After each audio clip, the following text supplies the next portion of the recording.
All right, sports fans, how's everybody out there doing? William Martin coming at you one more time here on YouTube with another edition of the 300 Pounds of Sports Knowledge Podcast. Now, it is that time of the week, folks. My key games for this weekend in the world of college football. And I want to start with a big one tonight in the American Athletic Conference, as you're going to have East Carolina traveling to take on Cincinnati with second place in the conference on the line. Now, ECU definitely wants to go on the road and pick up the win. They're going to rely on running back Yaton Mitchell as well as quarterback Holton Allers. But then you look at this offense as a whole, and they're very explosive when you think about bringing wide receivers Isaiah Winstead and CJ Johnson into the mix. Now, on the flip side for the Bearcats, it's been business as usual for the defending conference champs. They do have one loss under their belts, but they still want to remain relevant to try to get to that conference championship game. You have a lot of veterans on this team. Ben Bryant, has really filled in his first full year as a starter. You also look at running back Charles McClellan. But then I look on the defensive side of the ball for Cincinnati with linebacker Ivan Pace Jr. More than likely the conference's defensive player of the year. And you think what he brings to the table with his leadership as well as 97 tackles this year, along with 9 sacks. And because of that, and Cincinnati is at home, I'm going to take the Bearcats by the score of 33-24. Now, tomorrow afternoon in the SEC, you're going to have the seventh ranked LSU Tigers traveling to take on the Arkansas Razorbacks. Now, LSU comes into this contest favored by 3.5 points, but they have to be looking to avoid the upset in Fayetteville. Why? Because Brian Kelly and his Bayou Bengals are flying high right now, especially after their surprising home win last week over Alabama. But they cannot let their guard down. I know that they're facing an Arkansas team that lost last week at home to Liberty, but that's a very good Liberty team. And the Razorbacks are still going to be a force to be reckoned with. This right here is going to be a battle of the dual threat quarterbacks. You got Jaden Daniels for LSU, who has very quickly gotten into a rhythm as far as playing in the SEC, going up against KJ Jefferson. And with that said, it's going to be about the people around these quarterbacks. Who's going to step up? You look at Arkansas, they still have Raheem Sanders at running back, and he is a good complement to KJ Jefferson with what he does. And then I look at this Arkansas defense led by Bumper Pool. Can they find a way to slow down Jaden Daniels? That's going to be the key thing. Drew Sanders at linebacker also has 7.5 sacks. So it's going to be very important to see which defense is going to keep the opposing offense in third and long as much as possible. Again, this is a tough game for LSU. Life in the SEC on the road is very difficult.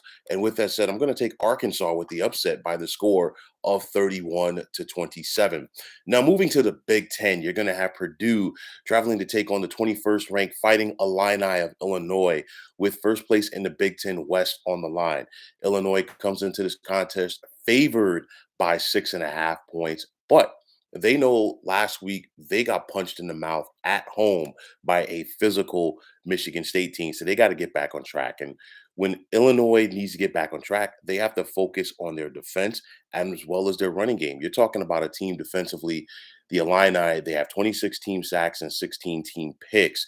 And when you're facing an up and down quarterback like Aiden O'Connell has been this year for Purdue, that's kind of tailor made for you.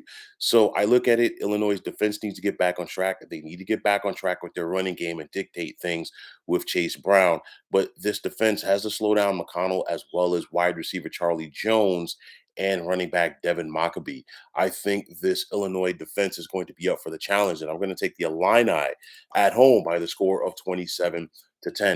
Now, in the ACC, you're going to have Louisville traveling to take on 10th ranked Clemson. Now, the Tigers come into this contest favored by a touchdown over the Cards, but I want to see how Clemson is going to respond after suffering their first defeat of the season last year at the hands of Notre Dame. Notre Dame just dominated Clemson from the word go, especially with their defense as they shut down this Clemson offense. So at the end of the day, DJU and this Clemson offense need to get it going. They have not played well in the last couple of weeks.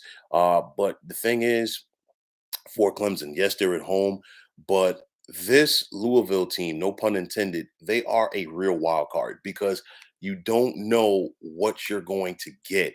And Malik Cunningham could step up and have a big game. You look at wide receiver Tyler Hudson. Also, defensively, the Cardinals have 34 team sacks and 14 team picks. I'll tell you like this. Louisville is going to make this game very difficult for Clemson, and I think the Tigers are going to have to sweat it out all the way through, but I'm going to take Clemson to find a way to win at home by the score of 31-27. Now, back in the SEC, you're going to have the ninth ranked Alabama Crimson Tide traveling to Oxford to take on the 11th ranked Ole Miss Rebels. Alabama comes into this game favored by 12 points. They're down, but they're not out. I mean, the Crimson Tide, they do have two losses by a combined 4 points this year, both walk-off losses. So you know what you're going to get from this Alabama offense with Bryce Young and Jameer Gibbs and Ja'Cory Brooks and the likes of those.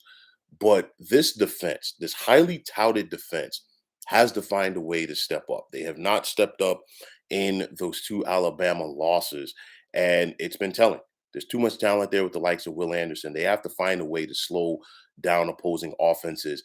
And tomorrow, it's going to be on Alabama's linebackers and Alabama's front seven as they have to find a way to slow down running backs Quinshawn Judkins and Zach Evans, because if they don't, it's going to be a long afternoon for this Crimson Tide defense in Oxford. You got to keep Ole Miss in second and third and long situations and make Jackson Dart, their quarterback, beat you with his arm. But one thing we know about Lane Kiffin, his teams are always proficient in the running game. So that means Ole Miss definitely wants to go out there and establish the offensive line. Saban versus Kiffin, what more can you ask for? But again, it's going to come down to which defense shows up. And I think Alabama is going to go out there and flex some muscles tomorrow afternoon. Thus, I'm going to take the Crimson Tide by the score of 40-27.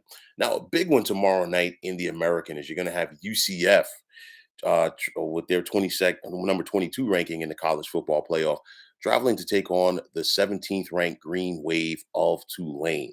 First place in the American is on the line.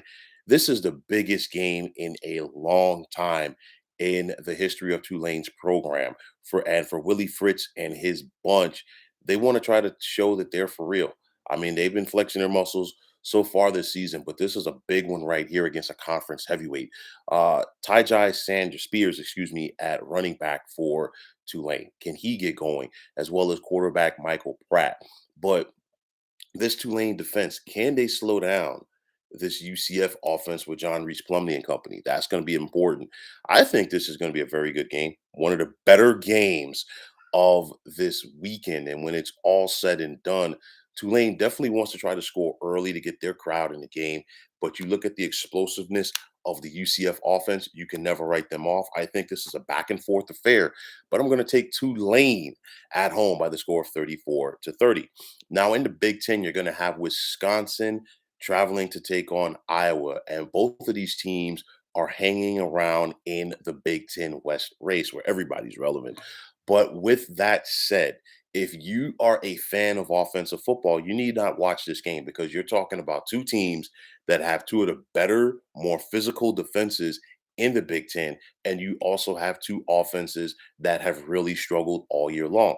Offensively, it's going to come down to the running backs. Of course, Braylon Allen for Wisconsin, and then, of course, Caleb Johnson for the Hawkeyes.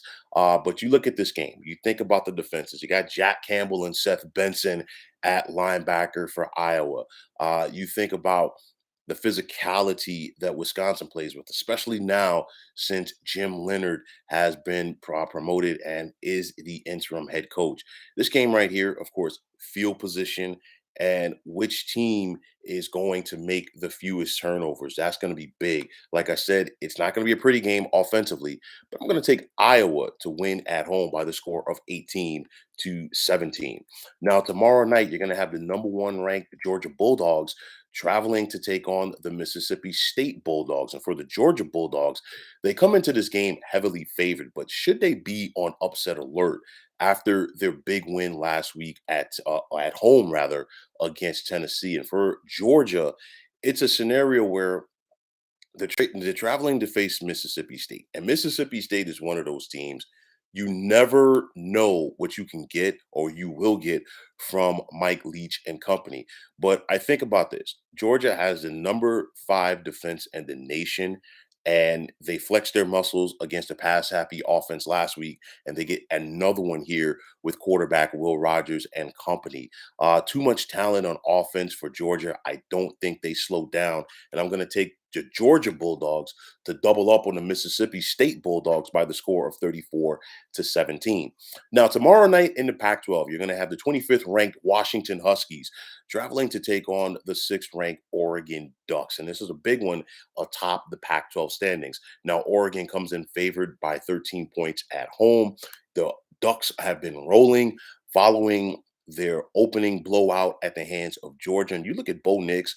Bo Nix is playing like a Heisman candidate. I also like the way that running back Bucky Irving is running the football. And this Oregon defense, they know how to get after you. And can they find a way to slow down Washington quarterback Michael Penix Jr. and company? I think they do. And because of that, I'm going to take Oregon at home by the score of 34-24.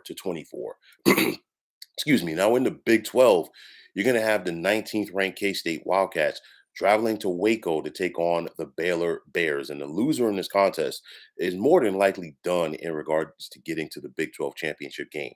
This game is going to come down to running and defenses. You look at Adrian Martinez and Deuce Vaughn for K State. And then, of course, Baylor will counter with Richard Reese. But which defense is going to show up and make the play, and which quarterback is going to make the plays or more plays with his arm? I give that edge to Baylor and quarterback Blake Shapen, and I think Dave Aranda and his crew get it done at home by the score of 34-24. And finally, tomorrow night in Austin, you're going to have the 4th ranked TCU Horned Frogs traveling to take on the 18th ranked Texas Longhorns. And this is a big test for TCU. They're undefeated. They feel like they've been disrespected. And of course, with the initial college football playoff rankings, they were ranked number 7. They moved up to number 4 last week. They're undefeated. They're taking on the number 18 team, but TCU is still a 7-point underdog. And for the Horned Frogs, you look at this offense with Sonny Dykes. Max Duggan at quarterback is playing the best ball of his career. And you have to like the way that Kendre Miller is running as well.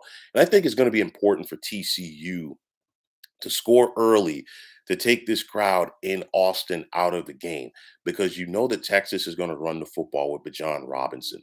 But it comes down to which defense is going to sit up there and make a stop first, because you have two good offenses.